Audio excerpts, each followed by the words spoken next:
are you listening to? Straight Talk with Kim and Carolyn.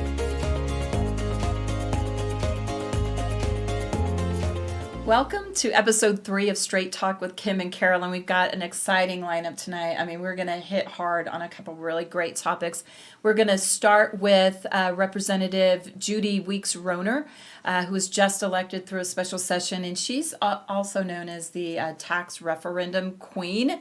Kept Utah away from that disaster, and she is shaking it up on the Hill. So she's going to talk about a victims' rights bill that she has passed through the House, and it's moving through, and also a food tax reduction. So that has a little bit of controversy there. So she's shaking it up, and then later we're going to hear from John Harvey, the president chair. I'm not sure the title exactly, but he is running BLEXIT Utah. You may be familiar with that organization that Candace Owens started nationally. So Utah has a thriving new chapter with that, and we're going to hear a lot from him. I mean, it's going to be a good, definitely, a good discussion.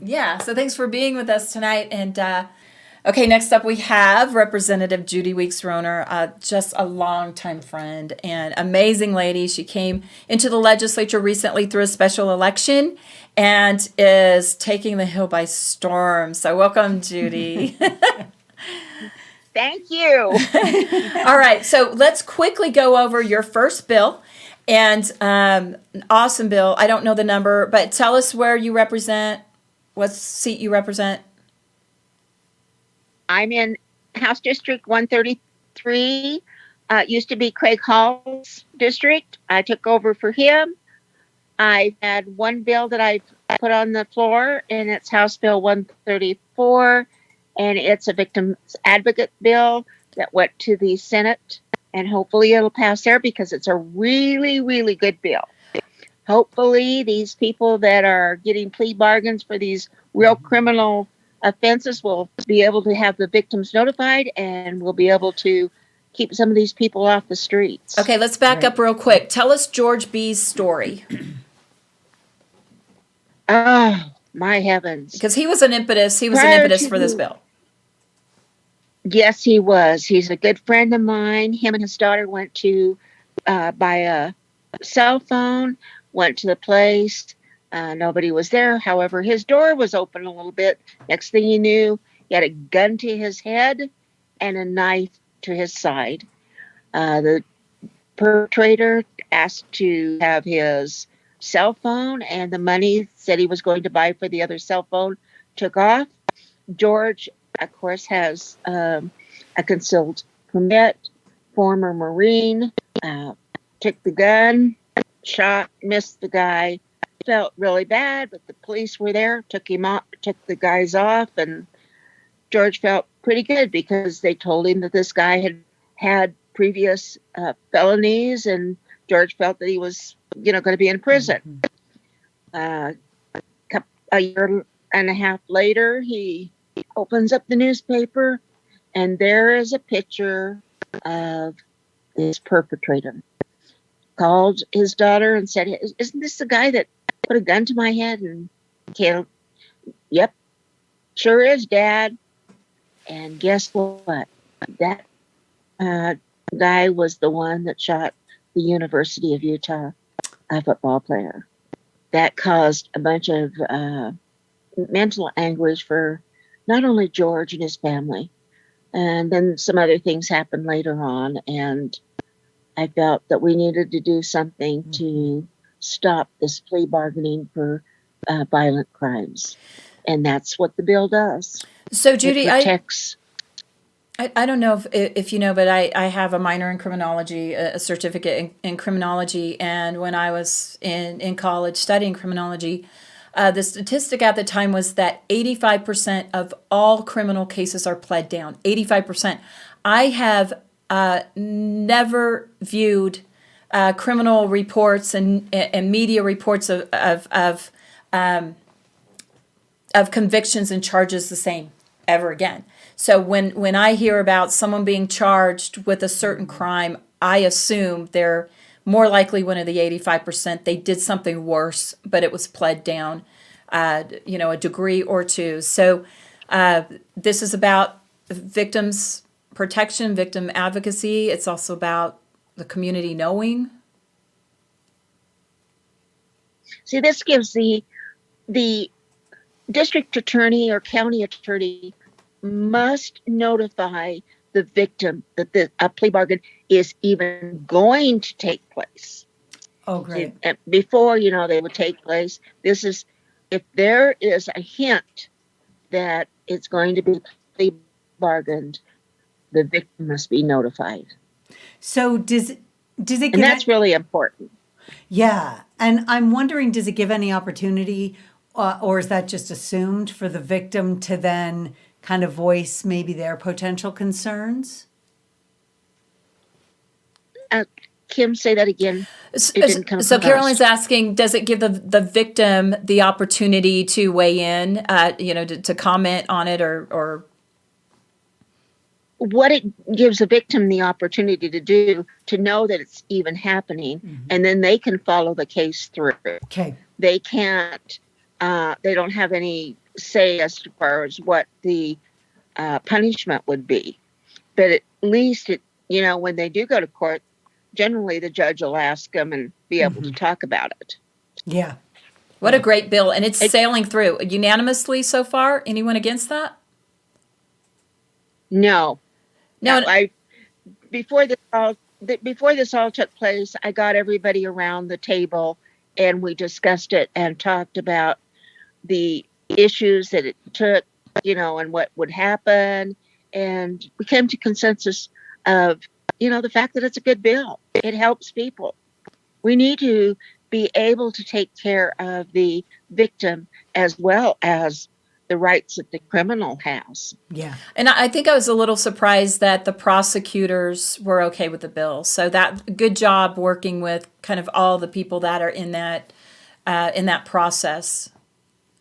I am so grateful for the people being able to want to sit down at the table and negotiate the best deal possible. Now, I'm sure there's room for improvement, and we can do that later on. But this is a first step, and it's a major step. So I'm happy with it. Yeah.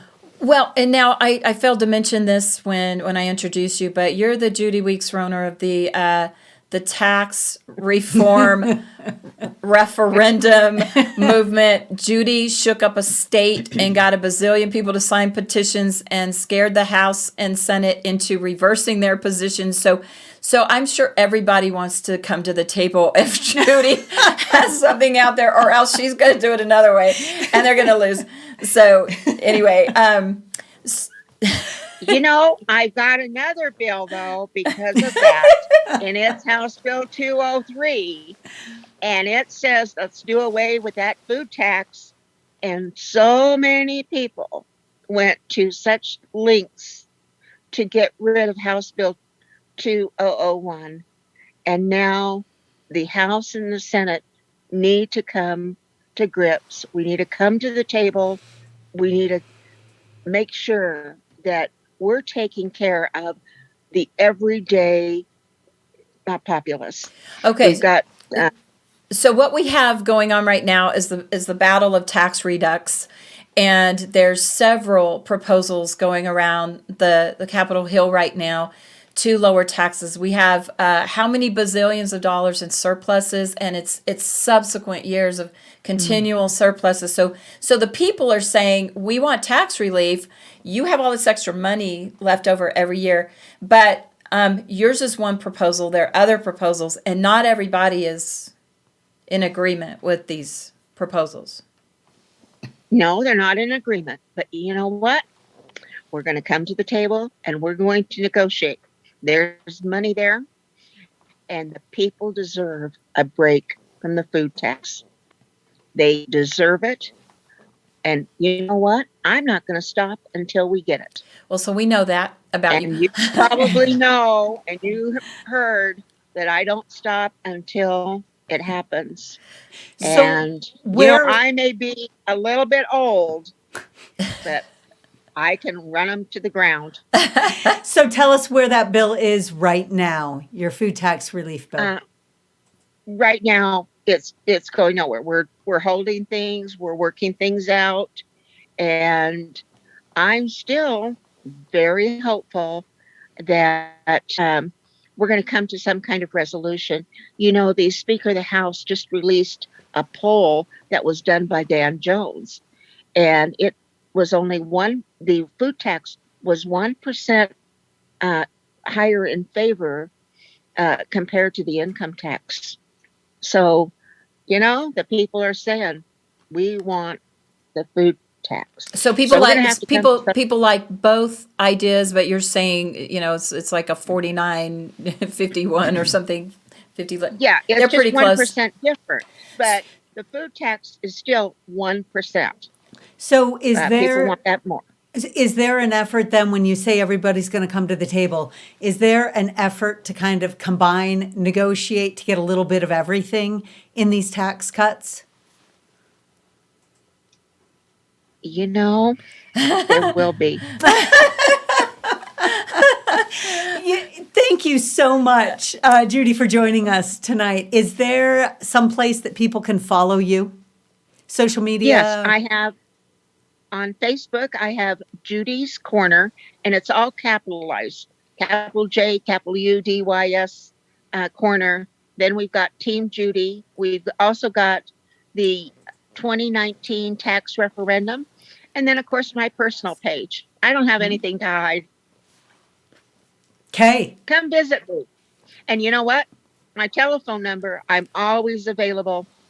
801-232-6645. Or my email is jar3762@aol.com. I will listen to people. I promise you. And I will vouch for that. And truth be known, this is the lady who got me into civic engagement. Really? Yeah. I did not know that. So I was just tickled to be able to help her get into the house and see Judy in the house. And you'll never meet a more tenacious person. So I think anybody else running the food tax bill, because there is definitely two camps on this, and there are a lot of people not in favor of removing the food tax. So maybe if you weren't Judy, you might give up by now, but Judy doesn't give up. But what do you have to say for the people who say, well, good tax policy says lower the rates and broaden the base so that more people pay a little, and food tax is the one thing everybody pays.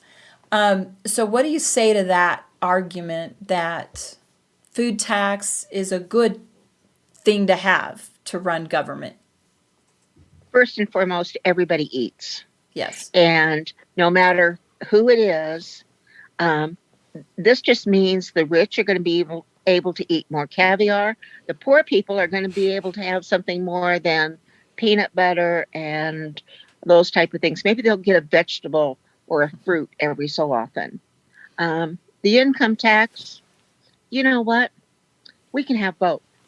I don't want to say either or. We can have both.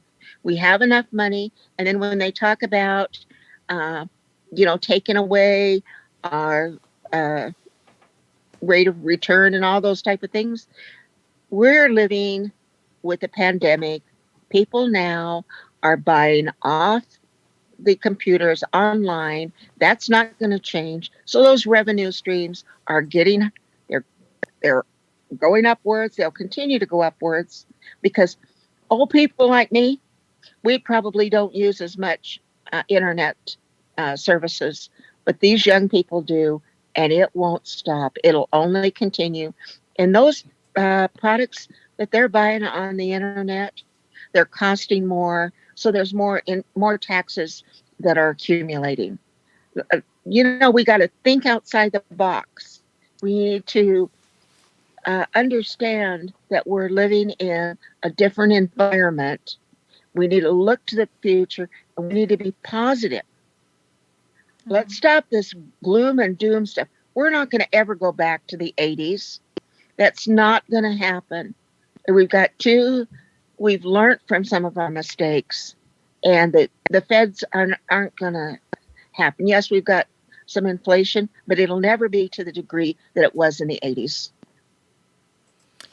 Well, And that's my story.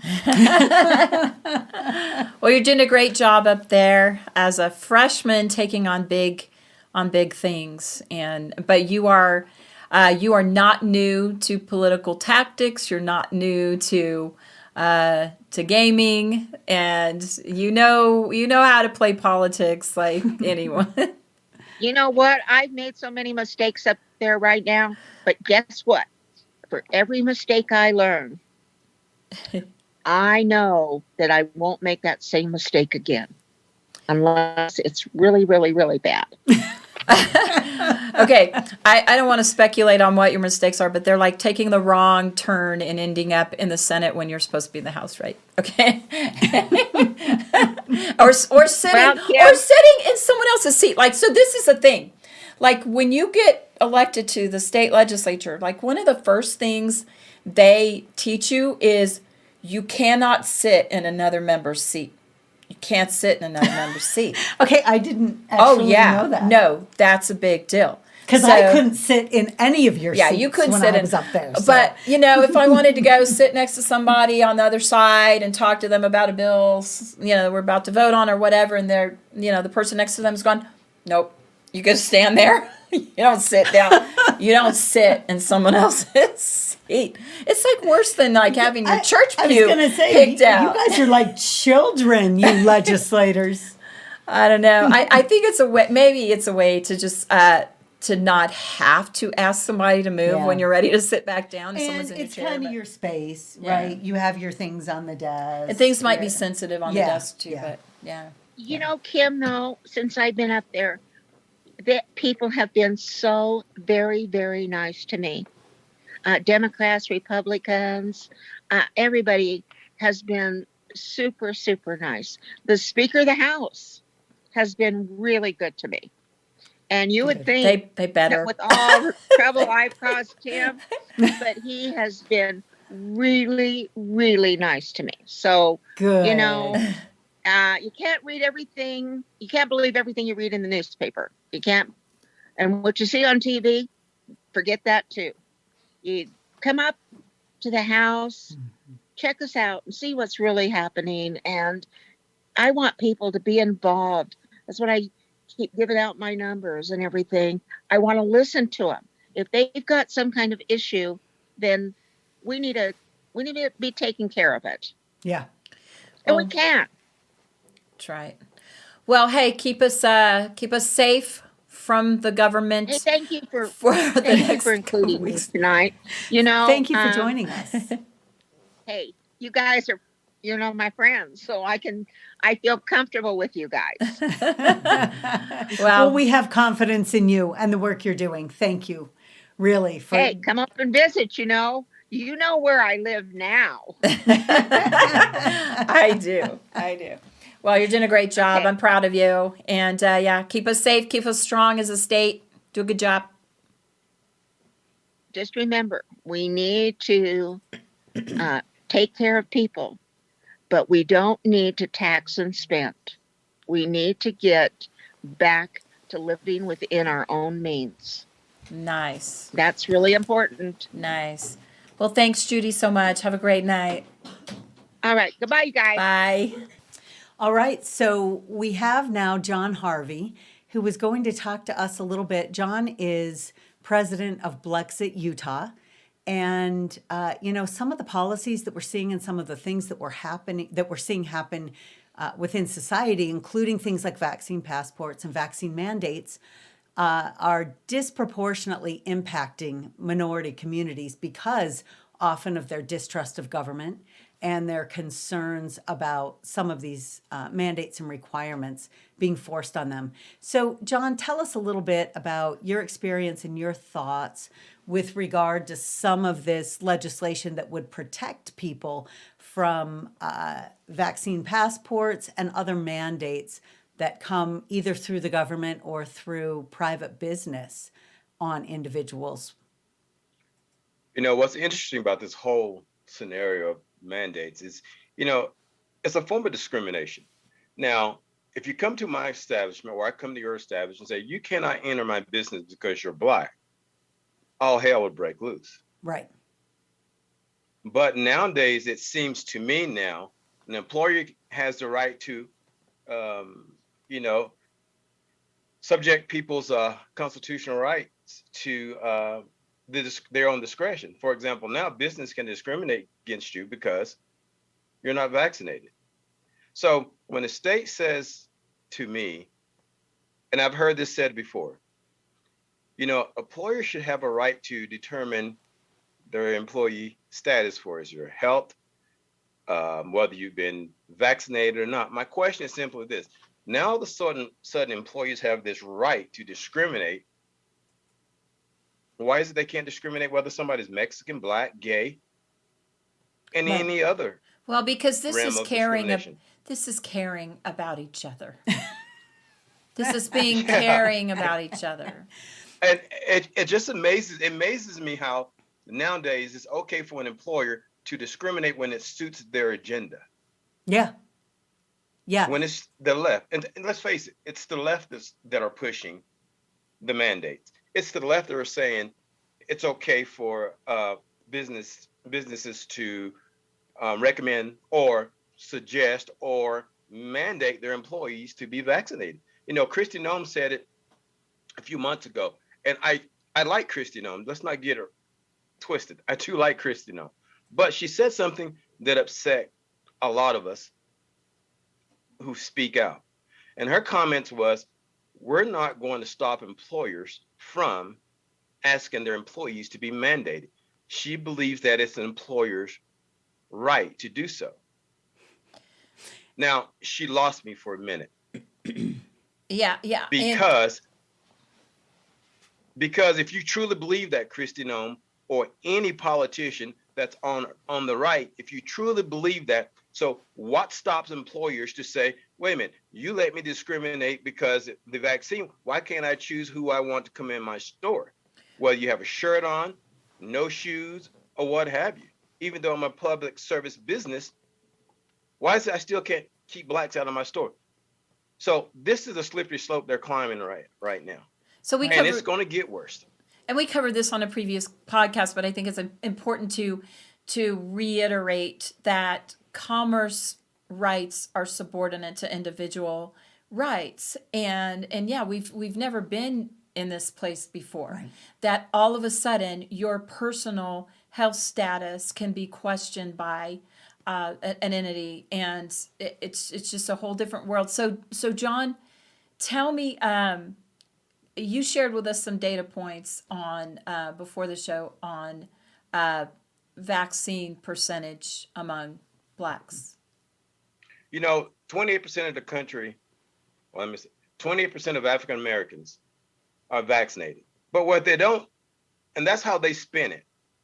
28% are vaccinated. Wow. Well, the way they really should spin it, 72% are not vaccinated. That's right. Why do you think that is, John? Why do you think that's such a high percentage? That we don't get vaccinated because the historical events with the Black community. I don't know if you ever heard of the Tuskegee Project. That's yeah, just heard about that a little. That's when 500 Black men was, given syphilis and not told. And of those Black men, 188 died. But what they did was allow these men to go out into the community and spread syphilis. Mm-hmm. So from that point on, and it amazes me, Blacks know that part of their history. But what even amazes me even more so is that they don't know why they should never be Democrats. Blacks don't know the full history. African Americans seem to pick and choose what segments of history they learn. And that which affects their health, they know a lot about. Because that's the part of the history that's been pushed down. That's the part of history that Democrats have stayed away from. But the slavery, that mentality that Blacks have when it comes to vaccine, it amazes me. I mean, I love it. I love the fact that they don't get vaccinated. I love the fact that they know their history about what happened in 1972 with the with chemo treatments. You know, in '72, the government was experimenting mostly on blacks to see what was the effect of chemotherapy on the African American. Well, actually, it was supposed to be a skin conditioning treatment, is what it's supposed to be, and but in actuality, it was a chemo trial that they were doing on the black community. So from that point on, blacks do not want any part. Well, let me back up. Majority of the blacks, which is obviously by the data, do not want to have anything to do with being experimented on. And this is what this is. It's an experiment. Yeah. It just so happens the whole country is involved in this experiment right now. So tell us, with your organization and within your organization, BLEXIT in Utah, is this something that you as a group have discussed? Yes. We have discussed it. I can talk. Discussed it quite a bit, and in the discussion, we try to make a point for medical freedom. We believe, as a free agent of this society, you should be able to live free. Your medical should be protected. Well, that is why we have HIPAA, but yet HIPAA's now gone out the door. HIPAA, all the laws that were used to create medical freedom, it's all gone. It's all gone. And it's going to stay that way for a long time. It's going to stay that way at least till 2022. It's not going to change. People may think, oh, no, Omicron, once we all get it, it'll go away. Well, check this out. We already have another strand coming. Yeah. There's already another strand on its way right now. So this will be perpetuated for many, many, many years to come. How will it stop? You get somebody who's more resistant to the left. And hopefully in 2022, we'll get back to what we call medical freedom, because it's now to the point where it's getting old. Yeah. Well, and I'll tell you, old. Even with these policies, I think what people don't understand is even if COVID were to go away tomorrow, the fact that businesses have now felt empowered to force these types of policies on their employees, and many businesses have felt empowered to force these types of policies on even their suppliers and their customers, that doesn't end with COVID, right? We have to be able to draw the line, like with HB 60, within the state, because we're never going to get this at the federal level at this point. No, We you won't. have to be willing to say, whether COVID is here or not, there's a line that we will not allow other individuals and businesses to cross when it comes to denying anybody of their civil liberties. But I mean, you do already have cities where people cannot freely shop. They can't freely go to a movie, go to an entertainment venue. That already they're so severely restricted in coming and going and participating in commerce. And holy cow, how did we get there? How did we get there, John? Tell us what BLEXIT Utah, what are your objectives? What are you trying to do? If anybody wants to get involved with you, what are you working on, and how can we help? We actually work on a lot of things, and we actually have a plate full of issues that we try to get involved in. This is one, CRT is another one, entrepreneurship is another one, school of choice, school vouchers. We try to participate in everything, and it's a lot, and it gets overwhelming sometimes. But the thing is, that's what a fight is. It's never easy, or it wouldn't be called a fight. And let me say something real quick about commerce. There are a lot of employers or a lot of businesses that still will require you to wear a mask. Now, I'll give you an example of how to change things. When COVID first came about, I walked into a store. I won't mention this store because people that are listening, that they wouldn't know what store it is. But I walked into the store, and a young girl said, "Sir, you need to wear a mask." I looked at her and I said, I don't have time for you. I keep on walking. I walk around the store. I shop. The last item that I needed was right in front of her counter. So she neglects her customer, she was a cashier, walks around the counter, comes and puts a glove in a mask in my face. She says, "Sir, you need to put this on." And I said, "You need to expletive, get out of my face." Guess what she did? She walked away from me. Actually, she said, "You need to put this on." I ignored her the second time. She goes back to her register. She calls her manager. The manager comes up to the counter. I know the manager, and I'm at the other checkers. She says, "This is about to get good." I said, "Yeah, I'm not going to put a mask on." He comes up to the counter. He says, "What's the matter?" She says, "That gentleman refuses to put a mask on." He looks over at me and he says, "You just do your job." That's how you're going to affect change. You're going to have to push the limit, because that same store, when the Omicron came out, the same girl is working there. I walked into the store without a mask on again. And this is when the mandate was set in place by Salt Lake County. I walked to the same store again on purpose. Now I've gotten to know her. I've gotten to know her over the past year. She says, "I'm not going to say anything to John." I'm in the store. She says, "I'm not going to say anything to John. I remember what happened to the last time. I am not going to do that again." And everybody in the store that worked there started laughing. The whole point of this is you have to push the envelope. Mm-hmm. You have to push the envelope. You know, I have a saying in my offices, and it says, as a member in this country, you have to know your position of power. The minute you give everybody else your power, you have none. And you have to exercise that position of power. Yeah, sometimes you're going to get pushed back. Sometimes you're going to get somebody calling your name, but never give up your position of power. Politicians aren't politicians because one day they woke up and said, "I'm going to vote for myself and be a politician." Well, he doesn't have the power to make himself a politician. No matter what he says. Right. The matter is, we have the power. We give it to you and we take it away. But sometimes you got to do the polar opposite and fight. Now, I don't mean throwing blows and stuff like that, but you have to fight, because they want a bunch of cowards to cower so they can maintain their power. Yeah. So far as the vaccines and what's going on, we're fighting. We're fighting. We'll fight tooth and nail, whether it's CRT, whether it's abortions, whether it's mandates, whether it's the mask mandates. We'll fight.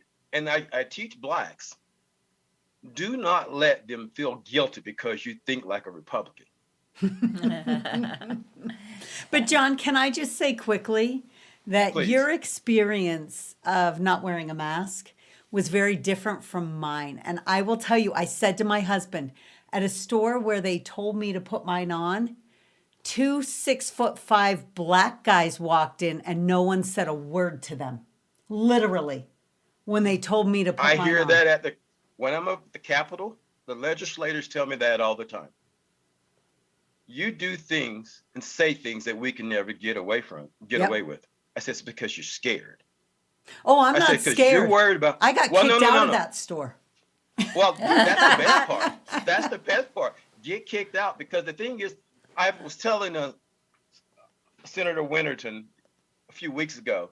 He says, "Dude, I love you." He says, "You say exactly how we feel, but we can't say it because there's repercussions." I says, "Let me tell you something. Mm-hmm. The problem with the Utah is simply this: CRT. You get 10 black members of the community pushing CRT.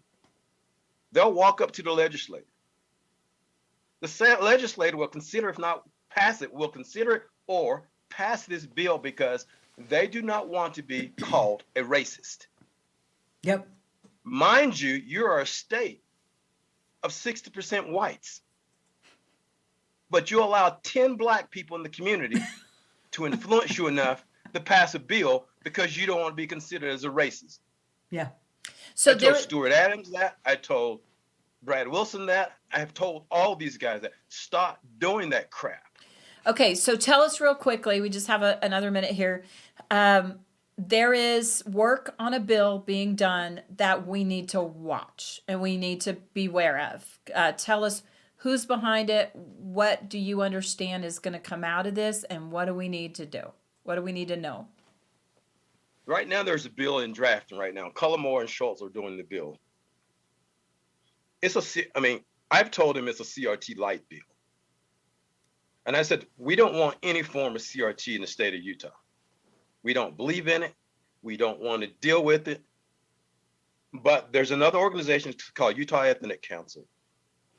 It's Sandra Hollins is part of this group. Democrat, Republican? She's a Democrat. Now, let me say this to her defense.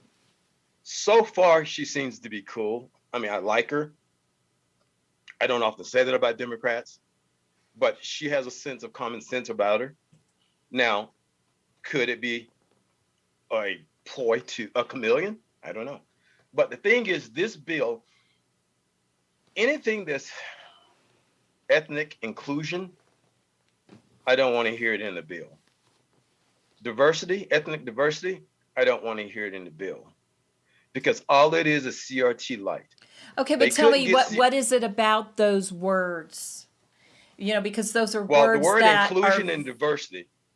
When I grew up, let me make it quick and simple. When I grew up as a kid, I learned about history, what I construe as the right way. It didn't teach me division. It didn't teach me white people are racist. It didn't teach me white people are oppressors. It didn't teach me blacks were a victim. Now, it could have been the school that I went to. That could have been the school that I had gone to. But nowadays, these bills and this curriculum is designed to teach the children that you as a white person are evil because you oppressed blacks. Well, your ancestrals oppressed blacks years and years and years ago, 200 years ago. Well, I hate to wake people up, but we're not 200 years later. We don't live in that era any longer. But we still talk about it. We still act as if we're still part of that era, but we're not. And that's only to make whites feel guilty when it comes to CRT. That's all it's about. It is allowing us to be divided for years to come. Even the vaccine mandates, you got the vaxxers and the unvaxxers. Any issue that they can use to keep us divided, they're just pushing it and ramming it down your throat. And if they make it a law, that gives them years to ram it down your throat. Mm-hmm. Any bill that says, one race has done something to another race and we should teach it to our children is not a good bill to have on our books. There's a saying I have. Evil will only rise if good people do nothing. We have to do what we have to do. Get out of this color thing. To me, my children are mixed. I fight from both sides of the floor for my children. Half white, half black. Dual history. But if you teach only one history and you teach it correctly, your children will grow up with the proper knowledge of history. United States is not perfect. The founders were not perfect. Slavery is not a perfect time in our lives or in our history. That's what makes this country so great, because we've grown from that point. But there's a lot of people who do not want us to grow because it takes away their power. Yep. Takes away their power. And let's not kid ourselves. It's all about power. It's not about us. It's not about us. And if you're telling yourself Democrats are looking out for Democrats and the rest of the Americans and the rest of the constituents, you're living in a la-la land, because it's not about us.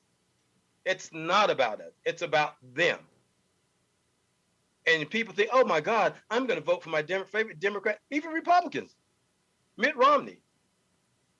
The guy that's sitting up in the Capitol right now, what's his name? Sidney Cox. They are not our friends.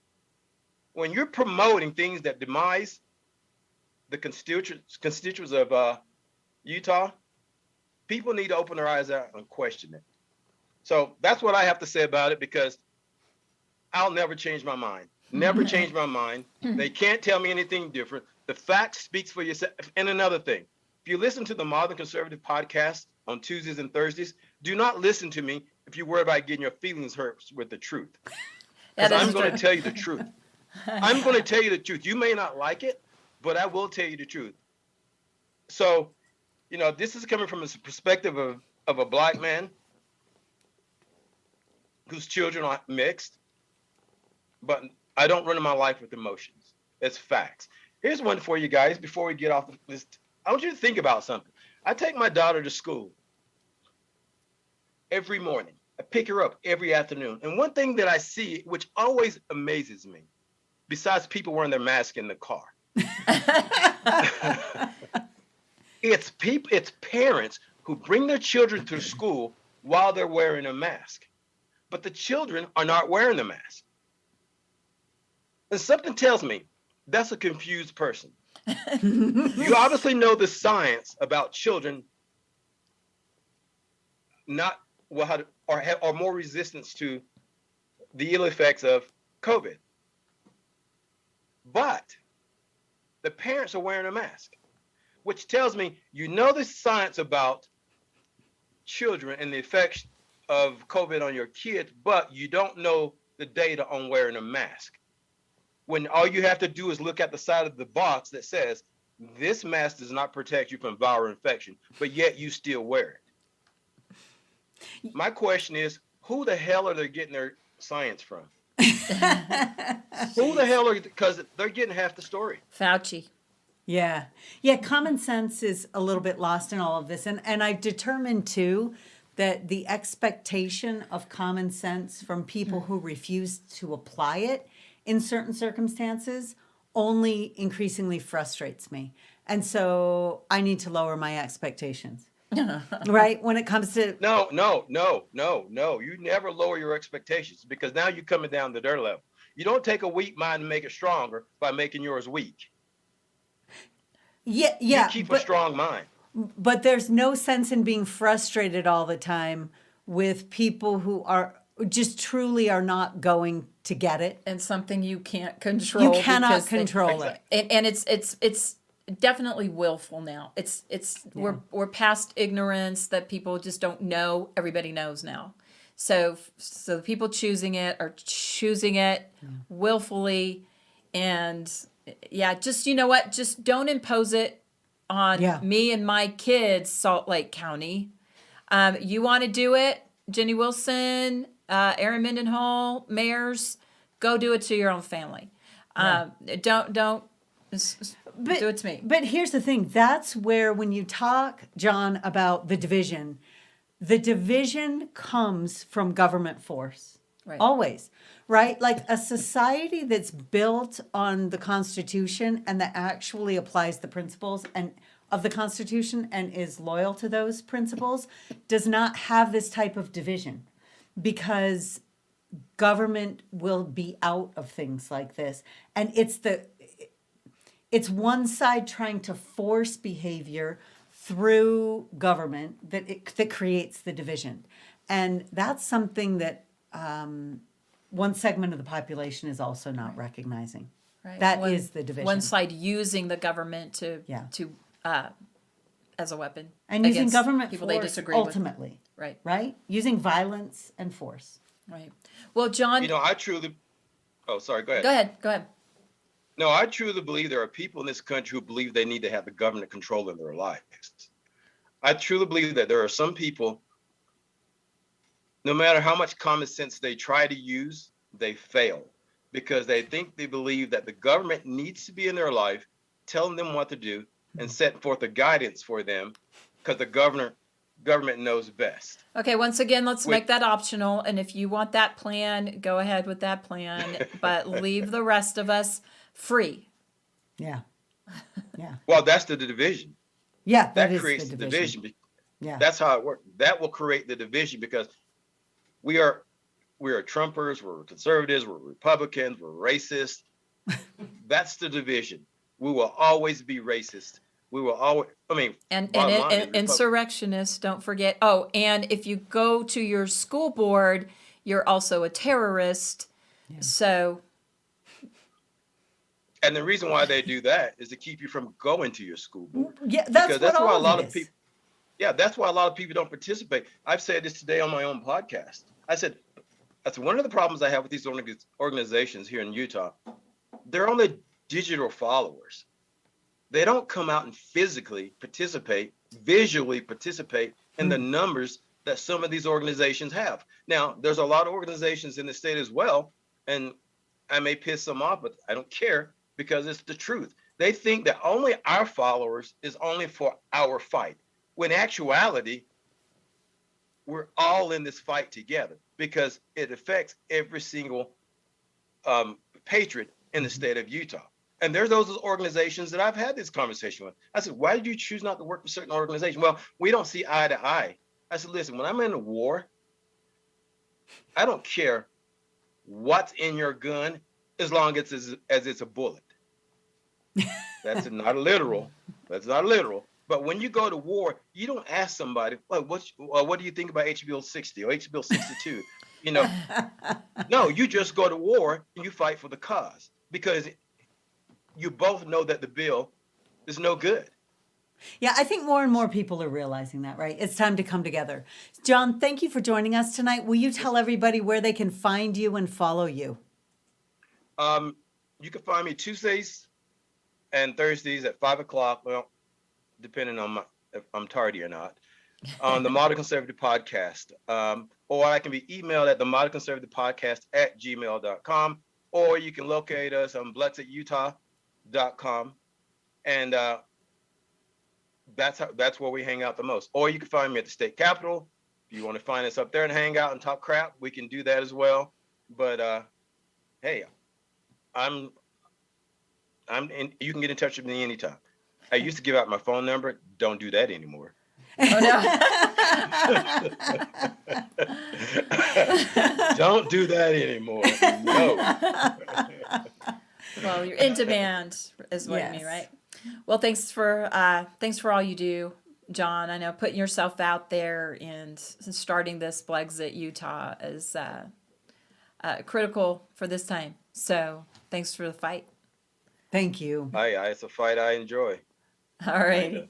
Okay, Okay. we'll talk soon. Keep it up. Yeah. Keep us You free. guys have a good night.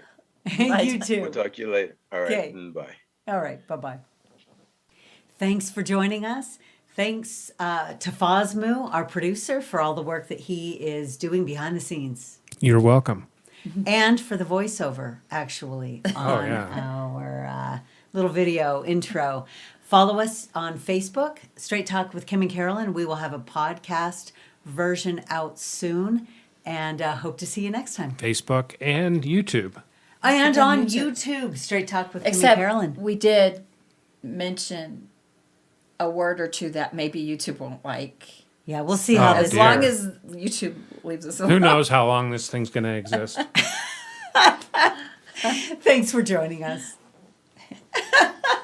I really, tonight I was like, oh, we are in so much trouble.